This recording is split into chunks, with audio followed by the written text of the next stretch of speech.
Inicio la clase de hoy.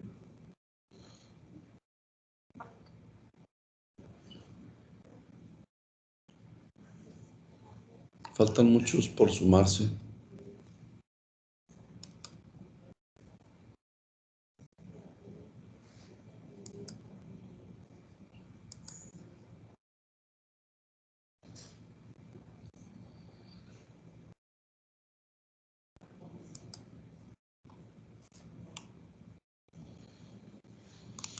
Bueno, antes de entrar a discutir lo que son los grandes síndromes que me interesa que se revisen en relación con aparato cardiovascular, que van a ser hipertensión arterial, cardiopatía isquémica, insuficiencia cardíaca y sus criterios de diagnóstico de tipo clínico y el estado de choque. Vamos a terminar por ver esto, que es la fundamentación para poder entender pues algunas de las cosas que vienen con los síndromes. Ayer nos habíamos quedado en esto del endocardio. En el endocardio existen células especializadas que se encargan de transmitir la parte final del impulso, que habiendo nacido en el nodo sinusal a nivel de las aurículas, viaja por células especializadas que son el tejido de conducción, y por una difusión a través de algo comparativo con las ondas, se difunde la onda eléctrica que hace que se produzca una contracción auricular. Luego de un pequeño receso que está entre la emisión de la orden de contracción de las aurículas, la contracción de las aurículas como tal, llega la orden de activación de este nodo que se llama nodo aurículo-ventricular. Este nodo auriculoventricular se va a dividir a su vez, después de convertirse en el haz de His, en dos ramas. Una rama derecha que activa el ventrículo derecho, lógicamente, y una rama izquierda que a su vez se subdivide en dos ramas. Esto tiene importancia ya cuando lleguen a cardiología, se darán cuenta, porque existen algunos tipos de enfermedades en las que la conducción eléctrica que activa la contractura del miocardio por parte del corazón puede sufrir interrupciones en diferentes niveles, y eso se va a ver traducido en trastornos del ritmo cardíaco o en la aparición de complejos electrocardiográficos diferentes a lo normal. Esto que está ejemplificado a la derecha son las potenciales de acción diferentes que tiene las células especializadas de conducción de los impulsos eléctricos que se traducen en contracción del miocardio a diferentes niveles. Muy excitable el nodo sinusal y difícilmente excitable el músculo ventricular, que es esta parte de aquí de abajo. ¿Por qué?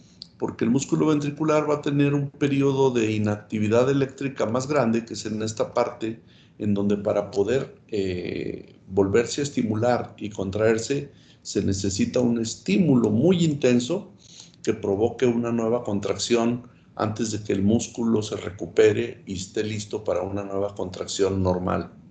Esto es la importancia de los potenciales de acción que se tienen medidos y verificados en los diferentes niveles del corazón, tanto en el tejido especializado de conducción como en diferentes espacios de las aurículas y los ventrículos, que no son propiamente el tejido especializado de conducción, pero que tienen ese potencial guardado de llegar a ser sitios de descarga de impulsos eléctricos que se traduzcan en una contracción del miocardio.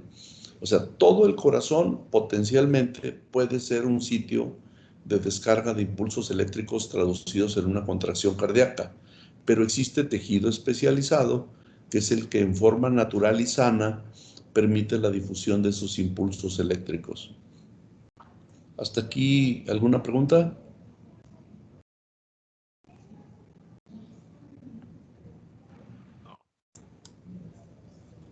No, doctor. Bueno, aquí está ejemplificada la manera en la que el impulso nace en el nodo sinusal, se difunde a manera de ondas en las aurículas para producir contracción auricular. El impulso llega al nodo AB y al llegar al nodo AB se produce la difusión del impulso eléctrico a través de las ramas derecha e izquierda, que se subdivide en dos ramas, una rama anterior y una rama posterior, y con ello se produce la contracción ventricular. Todavía existen unas fibras que aquí no están ejemplificadas, que son las fibras de Purkinje, que están estas muy finitas que ya se introducen en el miocardio y que van a producir una contracción involuntaria, autónoma por parte del tejido cardíaco. Entonces, el sistema de conducción es sumamente importante. Aquí está más ejemplificada la división después de las de His, del nodo AB, haz de His, rama derecha y la rama izquierda que se subdivide en dos ramas, una rama anterior y una rama posterior.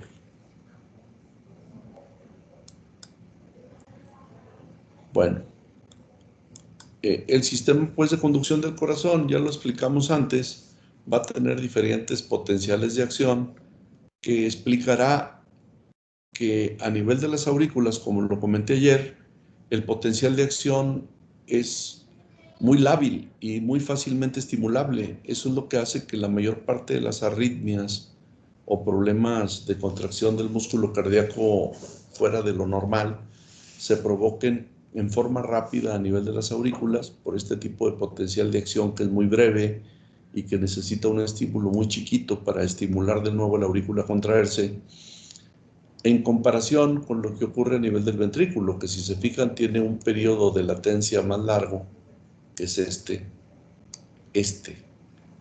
que para poder provocar una nueva contracción cardíaca se necesita un estímulo muy potente, ¿sí? Para que provoque contracción cardíaca nueva y un nuevo estímulo traducido en un latido, ¿sí? Ahora, hablando específicamente de lo que vienen siendo las arterias coronarias, pues nosotros sabemos que ahora es más sencillo estudiarlas que antes, debido a que sin meter un catéter en las coronarias e inyectarles contraste, se pueden hacer estudios como este que están a nuestro alcance. Esto se llama angiotomografía coronaria. Esta muchas veces cuando viene el Día del Padre, por ejemplo, algunas instituciones privadas te dicen, regálale salud a papá y no sé qué, hazle un estudio de diagnóstico del corazón con una angiotomografía, cosas como esas. Pues sí, sí sirven.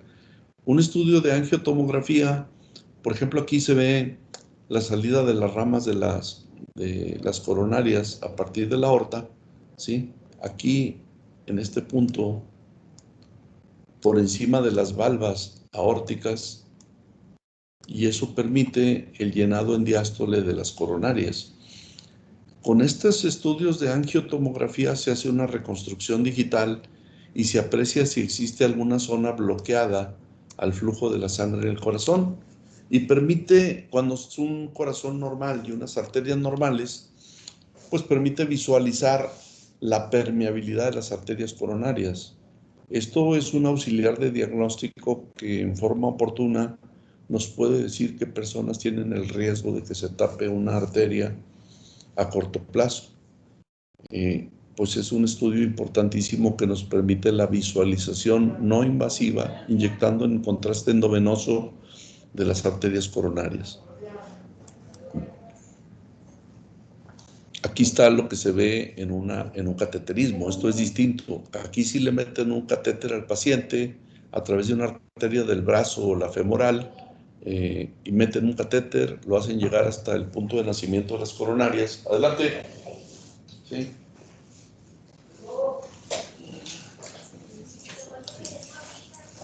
Ahí se ve lo nuevo que está mal. ¿Qué es eso? Las arterias del corazón. Creo que está mal. La fascia. Perdón, un momento. La fascia delantera. Sí, chécala, está suelta del lado del chofer. Ahí como que se botaron los seguros. Sí. Las coronarias, vistas con un cateterismo, como ahora existe esta forma de diagnóstico y tratamiento al mismo tiempo, se inyecta contraste y se pueden visualizar la permeabilidad de las arterias a diferentes niveles, ¿sí? Y lógicamente, si se encuentra algún punto de obstrucción de una de las arterias, se mete un catéter con un globo, se infla la arteria para poder dilatarla y se le coloca un dispositivo que hace que eso ya no se vuelva a presentar, o antes de que ocurra un cierre súbito de la arteria que se traduzca en un infarto, ¿sí? Bueno, ya discutidas las generalidades de las partes del corazón, que viene siendo el pericardio, el miocardio y el endocardio, de los tejidos especializados del corazón, que son los tejidos de conducción. Vamos a entrar en materia con lo que vienen siendo algunos temas relacionados con la enfermedad cardiovascular. La hipertensión, quiero hacer la aclaración, no es una enfermedad directamente del corazón, es una resistencia de las arterias al paso de la sangre. Entonces es una enfermedad vascular, más que una enfermedad cardíaca. Pero si resulta que yo todos los días, desde que la enfermedad aparece, no la corrijo, y entonces permito que la resistencia al flujo de la sangre continúe, entonces lo que sigue es que el corazón va a tener que hacer un esfuerzo superior para mantener un volumen de perfusión hacia los tejidos en forma suficiente, y entonces el corazón se vuelve hipertrófico, y lo que era una enfermedad vascular se vuelve una enfermedad cardiovascular. Y al hablar de cardiovascular es debido a que la hipertensión provocó crecimiento cardíaco, que se llama cardiopatía hipertensiva. De una cardiopatía provocada por una hipertensión que no se controla, ¿qué viene? Bueno, pues ahorita vamos a ver en las diapositivas qué puede pasar cuando una hipertensión no es controlada y qué ocurre a nivel del corazón y de otros órganos que se denominan órganos blanco, que son órganos que resultan dañados por una hipertensión que no se controla. Empecemos por la definición. Se califica como hipertensión arterial sistémica a un síndrome de etiología múltiple que se caracteriza por una elevación persistente de las cifras de presión arterial. Fíjense, aquí les pongo en rojo que las cifras de presión arterial que antes se consideraban más o igual a 140/90, de acuerdo a la norma oficial mexicana en el año de 1999. Eso ya no está vigente. Se empezaron a dar cuenta que estas cifras ya hablaban de hipertensión. Y antes se consideraba tanto por la Organización Mundial de la Salud como por las autoridades de salud de la República Mexicana que esta cifra era la cifra límite máxima normal, cosa que pues ya sabemos que es errónea. Desde 2017, la norma oficial mexicana se modificó y ahora se habla de una presión arterial óptima menor a 120 y menor a 80. Esa es la óptima. Cuando la presión arterial se empieza a modificar, las cifras son de 120 a 129 y ya se califica de subóptima, o brinca de 80 a 84. Todavía se califican como normales, pero sigue siendo ya esto lo que era la presión ideal, la de arriba, y esta una presión subóptima, que tiene el riesgo de convertirse en una enfermedad de hipertensión arterial. En general, pues, lo que ya les había explicado antes, la hipertensión arterial es el incremento en la resistencia vascular al paso de la sangre, pero a nivel periférico. Y eso produce un daño vascular sistémico en los órganos que se ven irrigados por este sistema vascular, principalmente órganos más delicados como el cerebro, el propio corazón, los riñones, los ojos, y son los órganos que más sufren por resistencia al flujo de la sangre traducida en cifras altas de presión.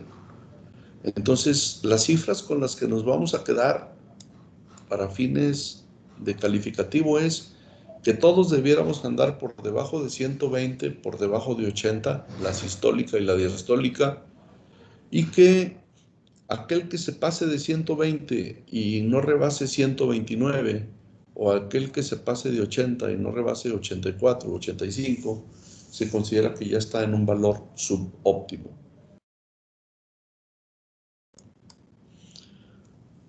La clasificación de la hipertensión en el 2017 en la norma oficial mexicana, entonces ya cambió los valores. Lo que ahorita les puse de óptima, menos de 120, menos de 80 en la sistólica y la diastólica, subóptima cuando no rebasa 129 y cuando no rebasa 84, y aquí empiezan los problemas. Esta que se denomina hipertensión arterial limítrofe, o sea, pero ya es presión arterial limítrofe, ya coqueteando con hipertensión, es de 130 a 139 y de 85 a 89.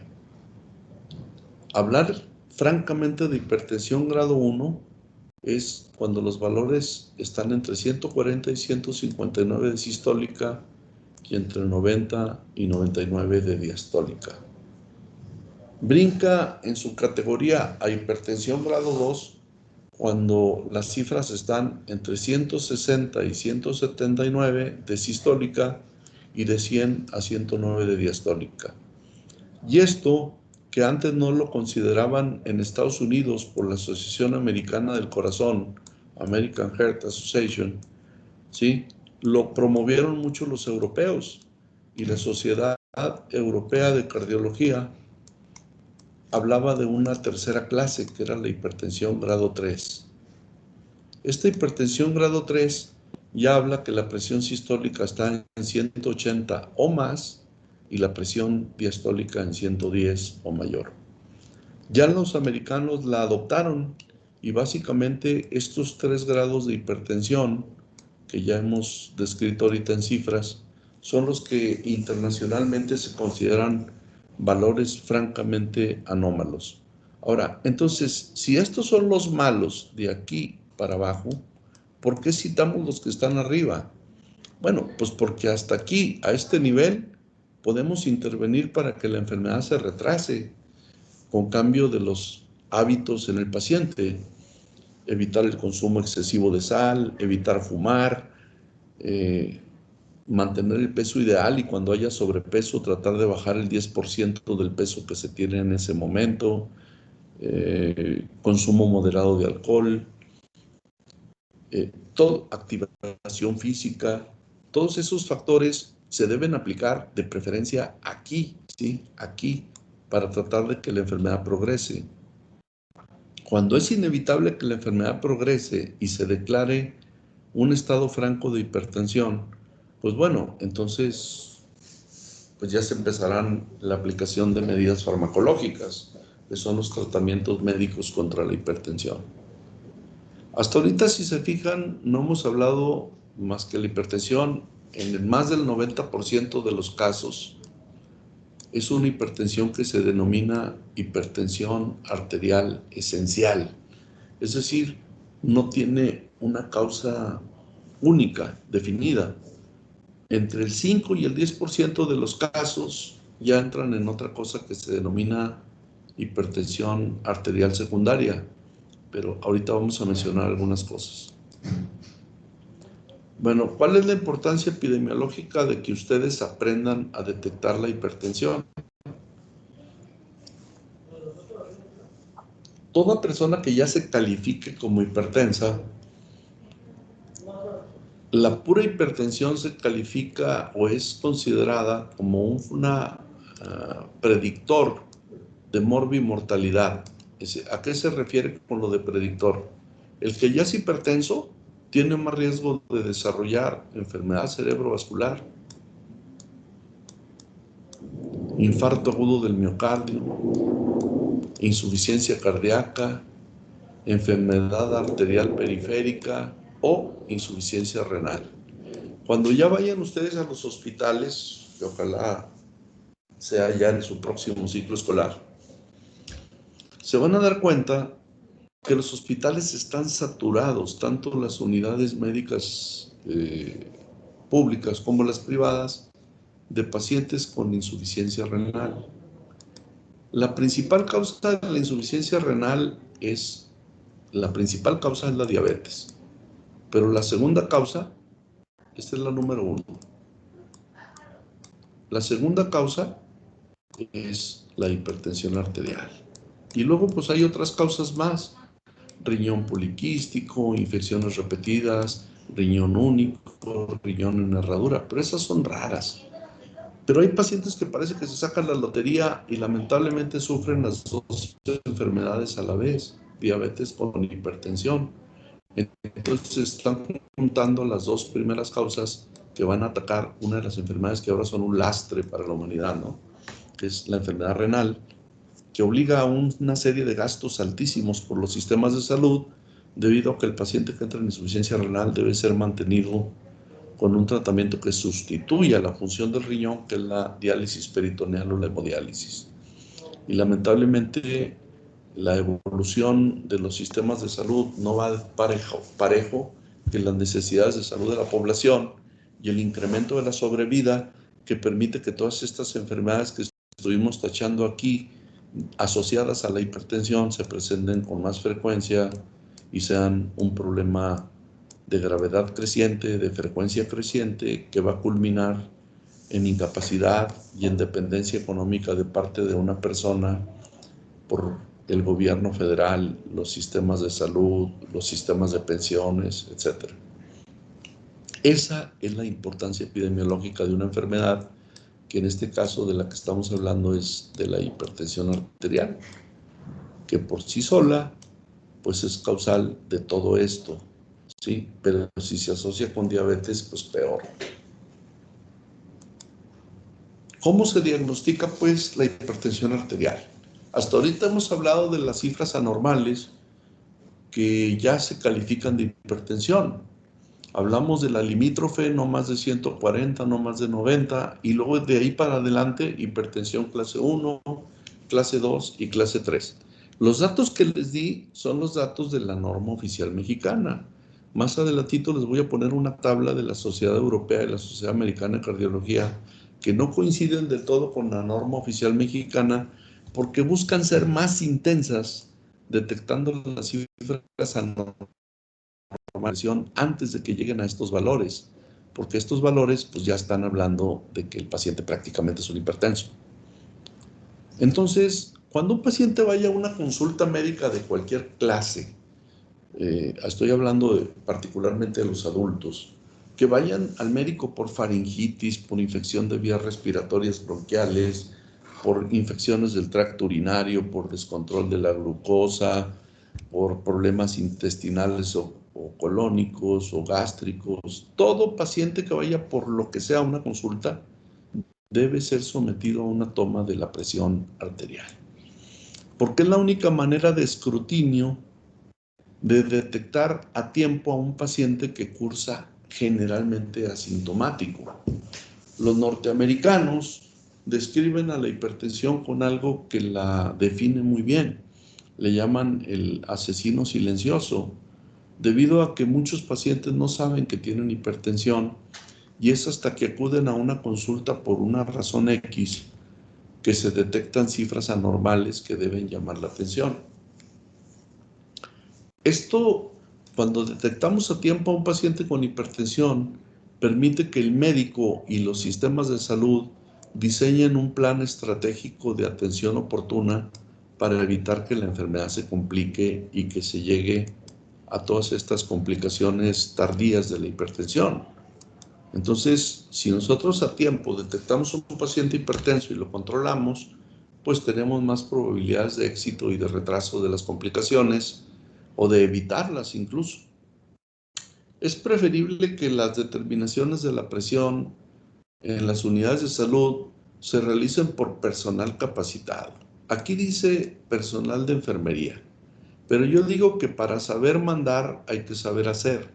Entonces, no está peleado con que el médico, con sus propios aparatos, cuando le pase visita a un paciente, el médico interno, el médico residente, el pasante, etcétera, le tomen personalmente la presión a sus pacientes, y se van a dar cuenta de que es frecuente que existan errores de apreciación en las cifras que hacen que no se detecten oportunamente los enfermitos de este problema.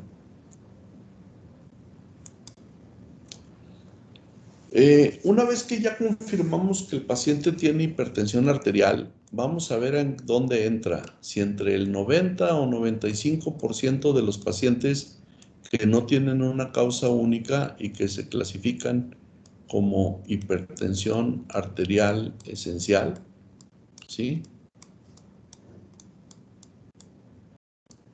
O bien, si el paciente corresponde a ese escaso margen del 5% a 10% máximo, que se califica de hipertensión secundaria. ¿Qué importancia tiene en que uno sea esencial y otro sea secundario? Pues que los que son secundarios pudieran tener causas corregibles que hagan que el paciente no se vuelva esclavo el resto de su vida del consumo de medicamento antihipertensivo, como ocurre en esta forma más común de la enfermedad, que es la hipertensión esencial. Entonces, todo paciente que se detecte con hipertensión se le debe hacer biometría hemática, porque a veces cuando ya hay daño renal, frecuentemente coexiste con anemia, debido a la falta de producción de eritropoyetina por el riñón, que se va a producir anemia y que de alguna manera explica el por qué el paciente tiene problemas de presión. ¿Sí? Se deben medir los electrolitos séricos y la química sanguínea, porque en la química sanguínea la presencia de urea, de creatinina y de ácido úrico hablan de un trastorno funcional del riñón.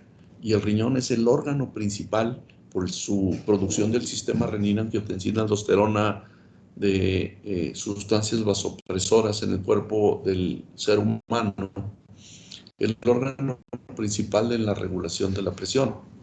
Se deben medir los electrolitos séricos porque los niveles de sodio, particularmente sodio y potasio, pueden estar íntimamente relacionados con una sustancia que se llama aldosterona, que es una hormona que tiene por función retener sodio. Y los pacientes que tienen hiperaldosteronismo, como una enfermedad glandular endocrina, se pueden ver reflejados como casos de hipertensión arterial secundaria, que es de ese 5 a 10% de los casos que pueden tener solución, en contra de la esencial, que no tiene solución y que tiene que tomar medicina toda la vida. Un examen general de orina a ver si no aparecen proteínas medibles, que no debería aparecer nada. Un perfil de lípidos, porque la aterosclerosis está producida sobre todo en un paciente que tenga niveles anormales de colesterol total o triglicéridos, ¿sí? Si un paciente tiene aterosclerosis, es más probable que provoque como coexistencia hipertensión y enfermedad coronaria. Una radiografía de tórax para saber de qué tamaño está el corazón cuando la enfermedad empieza, y aparte su corroboración de conducción eléctrica y tamaño de las cavidades por medio de un electrocardiograma. Entonces, esto se los doy como pista, que son las mínimas pruebas que se le debieran hacer a un paciente que ya está confirmado como hipertenso. Existen dudas acerca del diagnóstico de la hipertensión de nuestros enfermos, y por más que hayamos escuchado todo el rollo que les solté antes, para diagnosticar la hipertensión con la toma de la presión con un baumanómetro, existen algunas dudas, y esas dudas solamente pueden despejarse por un equipo especial que se llama MAPA. MAPA quiere decir mapeo ambulatorio de la presión arterial, y es un aparatito que se le deja puesto al enfermo durante todo un día. Es un brazalete de toma de la presión que está conectado a un dispositivo que registra las presiones según como yo le indique. Por ejemplo, yo le puedo poner al dispositivo, tómale automáticamente la presión al paciente cada 15 minutos durante el día y cada media hora durante la noche. Cuando pasan 24 horas, se le quita el dispositivo al paciente, se conecta a la computadora y en la computadora se vacían todas las tomas de presión que el paciente tuvo. ¿Cuándo está indicado hacer este estudio de mapeo ambulatorio de la presión arterial? Cuando las cifras de presión que nosotros le tomamos al paciente en el consultorio son anormalmente altas, y sin embargo el paciente se defiende y dice: oye, yo tengo un aparato de toma de presión en mi casa y siempre me sale bien. Entonces, cuando existe esa duda, pues nosotros le indicamos al paciente, bueno, de acuerdo, yo para poder decidirme a darle tratamiento permanente contra la presión, pues tengo que confirmar que usted realmente es hipertenso. Se le coloca este aparatito y ese aparato pues le toma la presión al paciente donde ande, si anda manejando, si está en su trabajo, si va a hacer actividad física, si tiene momentos de enojo, ratos de gusto, risas y estar a gusto, etcétera. Ahí, pero el aparato va a estar checando la presión todas las veces que uno programe el aparato para la toma. Entonces, cuando existen dudas, pues hay que indicar este tipo de equipos que son sencillos y que existen en los consultorios. Yo, por ejemplo, yo no tengo un mapa, mi hijo que es cardiólogo sí, yo cuando tengo dudas le pido que le coloque el mapa a mis pacientes, sobre todo cuando el paciente discute mucho que las cifras de presión que uno le toma en el consultorio son muy diferentes a las que él se toma en su casa. Existen otros casos especiales de que la hipertensión se produce sobre todo en las noches, cuando existe enfermedad renal o en los casos de la roncopatía o síndrome de apnea obstructiva del sueño, que es común que en la enfermedad obstructiva que causa síndrome de apnea obstructiva del sueño o apnea del sueño, así simple, tiene periodos prolongados de hipoxia en cada crisis de ronquidos y se puede ver reflejada en una hipertensión por liberación simpática. Y la otra, cuando existan casos de sospecha de hipotensión autonómica. Esto quiere decir que hay muchas personas que dicen, yo dejé de tomarme el medicamento porque me sentía más mal con él. Y sí, hay que creerles que a veces el paciente cuando cambia bruscamente de posición y se coloca de pie, o cuando permanece muchas horas en una fila, parado, etcétera, puede tener crisis de descenso de la presión. Entonces, ahí es importante que tengamos en cuenta ese dato. Que este método de diagnóstico complementario nos puede ayudar a la simple toma de la presión. Por último, aquí señalo en rojo de los aspectos epidemiológicos que el 30% de la población mexicana padece hipertensión arterial. Lo digo en números cerrados. Si a esto le sumamos una enfermedad o un problema que comúnmente va ligado con diabetes y con hipertensión, que es el sobrepeso y la obesidad, el 70% de los adultos mexicanos, desde la edad joven hasta la edad senil, padecemos problemas de peso, ¿sí? Entonces, esto puede ser que vaya muy de la mano con el descontrol de la presión. En esta gráfica quiero señalar el estado de Coahuila. Fíjense cómo aparece en el cuarto lugar de todo el país, con el 37.5% de población hipertensa. Esto en una muestra tomada en las encuestas de la INEGI y del Instituto Nacional de Salud Pública para determinar cuál es el estado de salud de los mexicanos en una enfermedad que pues es bastante frecuente, afecta en números redondos al 30% de la población, en unos estados más, en otros menos. Si se fijan, todos estos son estados norteños. Y el gran problema de los estados norteños, en casi todos los casos, es que también son los estados que tenemos más problemas de obesidad. Entonces, esa población obesa, pues tiene más riesgo de sufrir problemas de hipertensión y diabetes. Y aquí están las estadísticas. En el 2012 marcaban que un total de millones de la población mexicana, que en ese entonces estaba estimada en aproximadamente 100 millones, ¿sí?, tenían hipertensión. Súmenle, son 22, 11, 33, 41, 46%, ¿sí?, de 46 millones, perdón. Pero de esos solamente, ¿sí?, 22.4 millones de total de hipertensos que se conocían estaban controlados. O sea, de nada sirve que yo sepa que el paciente tiene la presión alta si no la controlo. Comparando esta encuesta de salud que se hizo en el año 2012, tenemos el dato de que en el ENSANUD del 2018, que es el más próximo que tenemos, todavía no hay conclusiones del que se hizo el año pasado, A partir de los 50 años, prácticamente el 26.7% de la población tiene hipertensión, ¿sí?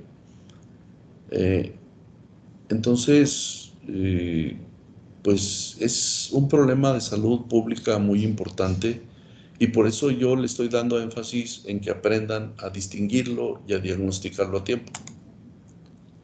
No me quiero detener mucho en esto. Aquí viene a grandes rasgos que el 34.2% de los hombres pueden padecer hipertensión, mientras que en las mujeres son solamente el 26.3%. En números cerrados entre ambos, pues sería un 30% de la población. Y luego los colores indican los que están controlados, que si se fijan, esta parte de arriba, de diferentes grupos de edad, es el mínimo de gentes que están controlados. En cambio, los que son pacientes con descontroles, pues están abajo, ¿sí? O sea que el grueso de la población no tiene un buen control de la presión arterial, a pesar de que sabe que la padece. ¿Con qué se diagnostica? Pues con algo tan sencillo como pedirle al paciente que se quede sentadito 15 minutos antes de la toma de la presión, que no haya fumado, tabaquismo cero, ¿sí? Ni haya estado cerca de una persona fumando en los últimos minutos, ¿sí? Y en ese momento le decimos, siéntese, quédese calmadito, le coloco correctamente el brazalete para la toma de la presión. Y pues estos son los equipos más comunes, que son los llamados aneroides, que no son los más exactos, pero son los más fáciles de transportar y de usar. Y aquí implica desarrollar una destreza, que es auditiva visual. Ponerse el estetoscopio, colocar la campanita del estetoscopio en la arteria braquial, por fuera del brazalete, nunca dentro del brazalete, y medir la toma de presión. Lo ideal es que le vemos la agujita de toma de presión 20 a 30 milímetros de mercurio por encima de la máxima normal esperada. Entonces, generalmente elevamos hasta 160 y luego de ahí la debemos deslizar haciendo que se pierdan de 3 a 5 milímetros de mercurio en el descenso de la agujita por segundo, de manera que podamos estar midiendo los valores de la presión que ustedes aprendieron seguramente en fisiología, que es cuando por auscultación se oyen unos ruidos que se llaman los ruidos de Korotkov, ¿sí? Esos ruiditos que se oyen por el estetoscopio hacen que nosotros sepamos cuándo empieza a reanudar la presión en el brazo, en la arteria que estuvo comprimida, y ahí se toma la presión sistólica y luego cuando se deja de escuchar, y esa corresponde a la presión diastólica. Existen aparatos más prácticos que muchos médicos falsamente le dicen al paciente que no sirven, que son estos electrónicos, que se pone en el brazo con un brazalete muy parecido a los de acá y que lo picas al botoncito azul y ¡pum!, se empieza a inflar automáticamente y luego solito se empieza a desinflar. Si se fijan, les va a dar una cifra exacta. Aquí está 118.78. Si esta cifra la hubiéramos oído, lo más seguro es que recurriríamos a cerrar los valores y estaríamos hablando de 120.80. Entonces, esto es lo que hace valioso a estos aparatos, que te da un valor neto, real y exacto de los valores de presión medidos en la arteria braquial, ¿sí? Existen otros aparatos de esta clase que se colocan en la muñeca, como que sí pueden ser un poco más inexactos, pero que como una forma de control para el paciente en su casa son útiles. Si se fijan, aquí está puesto el brazalete por encima del pliegue del codo, aproximadamente 2 centímetros arriba. Las mangueritas deben estar por la cara interna del brazo, no afuera, sino aquí adentro, ¿sí? Y el paciente sentado cómodamente y el aparato colocado a nivel del corazón, ¿sí? Y entonces le picamos al aparato para que empiece a insuflar el manguillo y solito va a hacer todo el proceso de la toma de la presión. Y sí es un aparato útil, definitivamente. Y es un aparato de uso auxiliar a la clínica, porque ya dijimos que la hipertensión podía ser una enfermedad asintomática. y la clínica detecta solamente la presencia de síntomas o signos que el paciente, en el caso de los síntomas, describe, o de signos que uno detecta visual, auditiva, táctil o auscultatoriamente, pero que en ocasiones necesitan aparatos de ayuda o de apoyo para que la presión sea medida, como en este caso este aparato auxiliar que se llama esfigmomanómetro o baumanómetro, el llamado aneroide y el otro el electrónico digital. Aneroide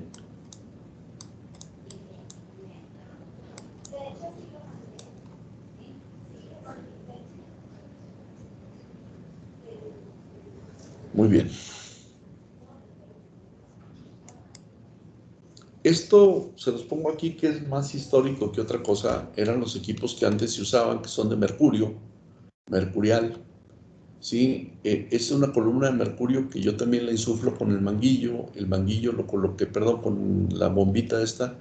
El manguillo lo coloco en el brazo y luego ausculto los ruidos y lo coordino con la visual en la forma de descenso progresivo de la columna de mercurio. ¿Por qué se han dejado de usar? Pues porque los equipos de mercurio luego eran desechados y tirados en cualquier sitio, y el mercurio es un elemento mineral tóxico que tarda mucho tiempo en irse de la naturaleza y que puede producir intoxicaciones por acumulación. Y tanto los termómetros de mercurio como los esfigmomanómetros de mercurio, pues es raro que los consigamos. Yo todavía tengo uno en mi consultorio que batallé un poco para conseguirlo. Estos se consideraban los equipos más exactos, ¿sí? Pero pues de alguna manera, pues ya es raro verlos en los consultorios o en los hospitales. Por la cuestión sanitaria del cuidado del desecho de esos equipos al ser ya desalojados de los hospitales o consultorios, y por lo poco práctico que son para cargarlos en un maletín, ¿verdad? Son grandísimos, entonces, y pesados. Por eso han dejado de tener uso. Y este es el mapa, el equipo de monitoreo ambulatorio de la presión arterial, que es el que permite, fíjense, el aparatito no es grande, vean el manguillo que se coloca en el brazo, el aparato se le deja puesto al paciente durante todo un día y una noche, y al día siguiente se retira el aparato, se conecta al equipo de cómputo y aquí se van a vaciar en una gráfica todas las cifras de presión que fueron medidas en el paciente. La categoría de la clasificación de la hipertensión, si se fijan, esta es la que adoptaron tanto la Asociación Americana del Corazón como la Sociedad Europea de Cardiología. Y si se fijan, aquí ya habla de hipertensión como óptima, como normal, máximo normal. Esta es la que más nos importan, estas dos. Si las detectamos así en cifras, pues estamos hablando de que el paciente todavía no es un hipertenso. Esta se clasifica como normal alta, mientras no rebase no llegue a 140, no llegue a 90. Y nomás rebasando estos valores ya empezamos en hipertensión grado 1, grado 2, grado 3. Y algo que se produce mucho en los viejecitos por endurecimiento de las arterias, que se llama hipertensión sistólica aislada. Hagan de cuenta que a un abuelo o a una persona mayor yo le puedo tomar una cifra de 170, 85, por ejemplo. Pues si se fijan, este valor de 85, que es la diastólica, está dentro del rango normal, pero sin embargo esta está francamente disparada, porque no debe ser mayor a 140, para menos de 139 para considerarla normal alta, ya nomás brinca 140 y es hipertensión. Pero es cuando nada más una, que es la sistólica, está elevada y la otra no, a esto se le llama hipertensión sistólica aislada. ¿En quién es común encontrarlo? En los ancianos o en una enfermedad como la insuficiencia aórtica, que de repente tiene un impulso brusco de expulsión de una corriente grande de sangre pero la válvula incompetente hace que se regrese súbitamente una porción de esa sangre al corazón y provoca una caída muy brusca de la presión. Entonces, ahí también en gente más joven, esa es la única razón en la que yo puedo sospechar también una insuficiencia aórtica. ¿Sí? Esto se le llama hipertensión sistólica aislada. Y creo que esta es la última diapositiva de hipertensión. Disculpen, está ahí en portugués, pero me llamó la atención porque en una sola imagen, pues dice que los sitios en donde pueden ocurrir daños se llaman a órganos blancos provocados por la hipertensión son en el cerebro, enfermedad vascular cerebral oclusiva o hemorrágica, a nivel de los ojos, en la retinopatía hipertensiva, que eso lo vimos en la prope de ojos, cara, que decíamos que provocaba alteraciones a niveles de la retina, ¿sí? Y con la producción de exudados y de hemorragias, a nivel de los principales vasos del cuerpo, como la aorta que sale del ventrículo izquierdo, que cuando está recibiendo grandes impactos de presión y que tiene presiones hormonales que producen incremento de la resistencia al flujo de la sangre, pues puede producir una calcificación acelerada de la aorta que se ve a veces en las radiografías como ateroma aórtico, y lamentablemente eso pues es un predictor de un daño futuro, sobre todo en las arterias que aquí están demostradas en la superficie del corazón, que son las coronarias, ¿sí? Y por último, en los riñones es donde también se puede sufrir las consecuencias de una hipertensión que se sabe que existe, pero que no está controlada. Y quizás solamente de esta imagen faltó las extremidades inferiores, en donde una persona puede llegar a tener enfermedad arterial periférica aterosclerótica debido a la hipertensión. ¿Sí? ¿Alguna pregunta o duda? No, doctor, todo bien, todo bien. Bueno, entonces ahí están los cuadros para que se aprendan cuáles son los valores de presión. ¿Sí? Les quise vestir la clase con un montón de datos epidemiológicos para abrirles los ojos de una enfermedad que es más frecuente de lo que creemos, que la podemos tener en algún miembro de la familia y que sin embargo lamentablemente muchas veces no es conocida por el paciente ni diagnosticada por nosotros, y que cuando nos damos cuenta es a través de alguna de las complicaciones sobre los órganos que se dañan por una presión que no se controla. Bueno, ya pasé lista al inicio de la clase. Si alguien no está conectado, pues bueno, ahí ya se cerró la lista por hoy. Y ahorita va a haber una ceremonia de premiación o de reconocimiento para los promedios más altos de las carreras, de la carrera de médico cirujano, que es la que ustedes están llevando, con alumnos de diferentes semestres. Entonces, tengo que desplazarme aquí a la sala de juntas de la dirección para estar presente en esa ceremonia, porque el director se fue a la ciudad universitaria con el alumno de máximo promedio en la carrera, que ya está por terminar su ciclo de los 10 semestres, que es Julio Sánchez. A lo mejor lo tuvieron por instructor en alguna de las materias. ¿Sí? Pues nos vemos mañana y vamos a continuar con los síndromes cardiovasculares. Doctor. Sí.